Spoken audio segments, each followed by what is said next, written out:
Chapter 46. He was transfigured. This chapter is based on portions taken from Matthew chapter 17, Mark chapter 9, and Luke chapter 9.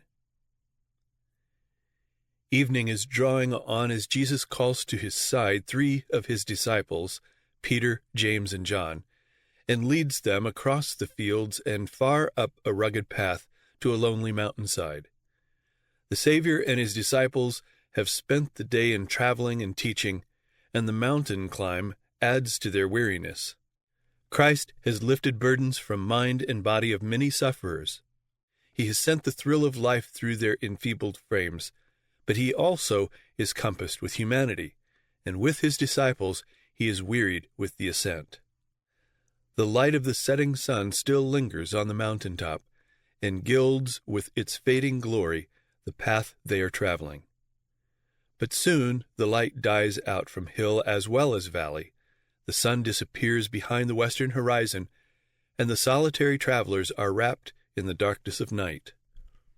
The gloom of their surroundings seems in harmony with their sorrowful lives, around which the clouds are gathering and thickening. The disciples do not venture to ask Christ whither he is going or for what purpose. He has often spent entire nights in the mountains in prayer. He whose hand formed mountain and valley is at home with nature and enjoys its quietude. The disciples follow where Christ leads the way, yet they wonder why their Master should lead them up this toilsome ascent when they are weary, and when he too is in need of rest. Presently Christ tells them that they are now to go no farther. Stepping a little aside from them, the man of sorrows pours out his supplications with strong crying and tears. He prays for strength to endure the test in behalf of humanity. He must himself gain a fresh hold on omnipotence, for only thus can he contemplate the future. And he pours out his heart longings for his disciples, that in the hour of the power of darkness their faith may not fail. The dew is heavy upon his bowed form, but he heeds it not. The shadows of night gather thickly about him, but he regards not their gloom. So the hours pass slowly by. At first the disciples unite their prayers with his in sincere devotion, but after a time they are overcome with weariness, and even while trying to retain their interest in the scene, they fall asleep. Jesus has told them of his sufferings.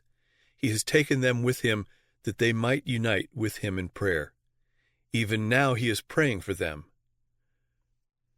The Savior has seen the gloom of his disciples and has longed to lighten their grief by an assurance that their faith has not been in vain. Not all, even of the 12, can receive the revelation he desires to give. Only the 3 who are to witness his anguish in Gethsemane have been chosen to be with him on the mount. Now the burden of his prayer is that they may be given a manifestation of the glory he had with the Father before the world was, that his kingdom may be revealed to human eyes, and that his disciples may be strengthened to behold it. He pleads that they may witness a manifestation of his divinity that will comfort them in the hour of his supreme agony with the knowledge that he is, of a surety, the Son of God, and that his shameful death is a part of the plan of redemption. His prayer is heard. While he is bowed in lowliness upon the stony ground, suddenly the heavens open, the golden gates of the city of God are thrown wide, and holy radiance descends upon the mount, enshrouding the Savior's form. Divinity from within flashes through humanity and meets the glory coming from above. Arising from his prostrate position, Christ stands in godlike majesty. The soul agony is gone. His countenance now shines as the sun, and his garments are white as the light. The disciples awaking behold the flood of glory that illuminates the mount. In fear and amazement they gaze upon the radiant form of their Master. As they become able to endure the wondrous light, they see that Jesus is not alone. Beside him are 2 heavenly beings in close converse with him. They are Moses, who upon Sinai had talked with God, and Elijah, to whom the high privilege was given, granted to but one other of the sons of Adam, never to come under the power of death. Upon Mount Pisgah, 15 centuries before, Moses had stood gazing upon the land of promise. But because of his sin at Meribah, it was not for him to enter there. Not for him was the joy of leading the host of Israel into the inheritance of their fathers. His agonized entreaty, "I pray thee, let me go over and see the good land that is beyond Jordan, that goodly mountain and Lebanon," was refused. The hope that for 40 years had lighted up the darkness of the desert wanderings must be denied. A wilderness grave was the goal of those years of toil and heart-burdening care. But he who is able to do exceeding abundantly above all that we ask or think, had in this measure answered his servant's prayer. Moses passed under the dominion of death, but he was not to remain in the tomb. Christ himself called him forth to life. Satan, the tempter, had claimed the body of Moses because of his sin, but Christ the Savior brought him forth from the grave.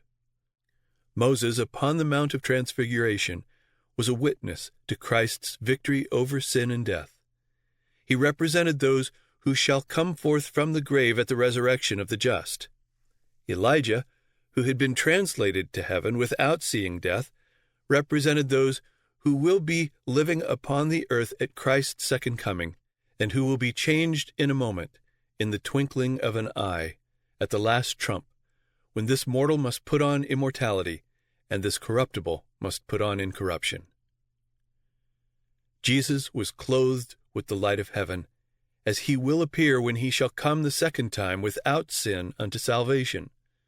For he will come in the glory of his Father with the holy angels.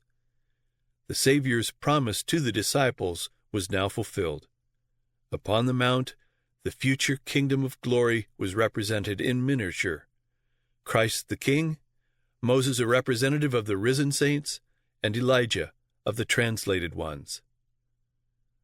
The disciples do not yet comprehend the scene, but they rejoice that the patient teacher, the meek and lowly one, who has wandered to and fro a helpless stranger, is honored by the favored ones of heaven. They believe that Elijah has come to announce the Messiah's reign, and that the kingdom of Christ is about to be set up on the earth. The memory of their fear and disappointment they would banish forever. Here, where the glory of God is revealed, they long to tarry. Peter exclaims, "Master, it is good for us to be here, and let us make 3 tabernacles, one for thee, and one for Moses, and one for Elias." The disciples are confident that Moses and Elijah have been sent to protect their master and to establish his authority as king. But before the crown must come the cross. Not the inauguration of Christ as king, but the decease to be accomplished at Jerusalem is the subject of their conference with Jesus. Bearing the weakness of humanity and burdened with its sorrow and sin, Jesus walked alone in the midst of men. As the darkness of the coming trial pressed upon him, he was in loneliness of spirit, in a world that knew him not. Even his loved disciples, absorbed in their own doubt and sorrow and ambitious hopes, had not comprehended the mystery of his mission. He had dwelt amid the love and fellowship of heaven, but in the world that he had created, he was in solitude. Now heaven had sent its messengers to Jesus, not angels, but men who had endured suffering and sorrow, and who could sympathize with the Savior in the trial of his earthly life. Moses and Elijah had been co-laborers with Christ. They had shared his longing for the salvation of men. Moses had pleaded for Israel, "Yet now, if thou wilt forgive their sin, and if not, blot me, I pray thee, out of thy book which thou hast written."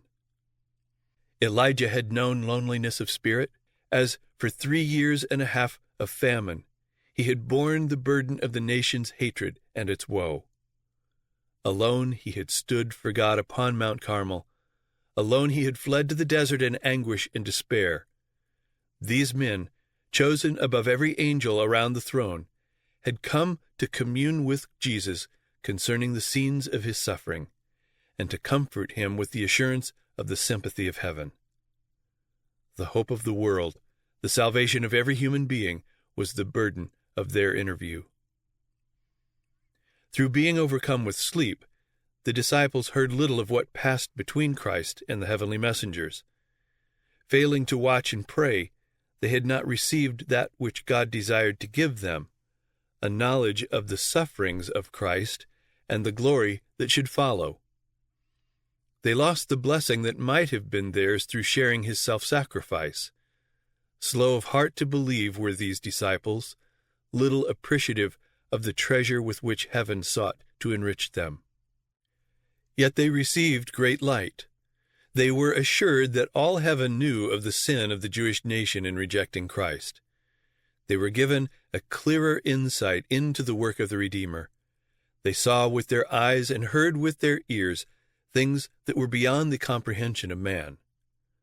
They were eyewitnesses of his majesty, and they realized that Jesus was indeed the Messiah to whom patriarchs and prophets had witnessed, and that he was recognized as such by the heavenly universe. While they were still gazing on the scene upon the mount, a bright cloud overshadowed them, and behold, a voice out of the cloud which said, "This is my beloved Son, in whom I am well pleased. Hear ye him." As they beheld the cloud of glory, brighter than that which went before the tribes of Israel in the wilderness, as they heard the voice of God speak in awful majesty that caused the mountain to tremble, the disciples fell smitten to the earth. They remained prostrate, their faces hidden, till Jesus came near and touched them, dispelling their fears with his well-known voice, "Arise, and be not afraid." Venturing to lift up their eyes, they saw that the heavenly glory had passed away. The forms of Moses and Elijah had disappeared. They were upon the mount, alone with Jesus.